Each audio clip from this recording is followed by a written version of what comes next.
Hola a todas y a todos. Quiero compartir mi experiencia con dos cursos realizados en Edutopía Formación.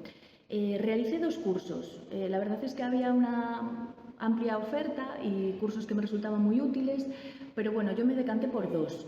Por competencia digital docente, nivel B1, y por diseño universal para el aprendizaje, DUA, situaciones de aprendizaje, evaluación formativa.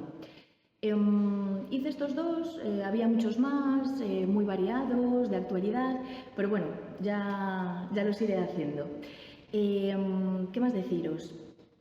Son cursos de 100 horas. Ah, y muy importante, están homologados, con lo cual puntúan para las oposiciones. Y de Utopía Formación, pues yo destacaría sobre todo el enfoque práctico, porque había realizado otros cursos con anterioridad en otras escuelas, pero se quedaban como bastante en la teoría. Y destacaría también la atención al alumnado, que para mí fue inmejorable.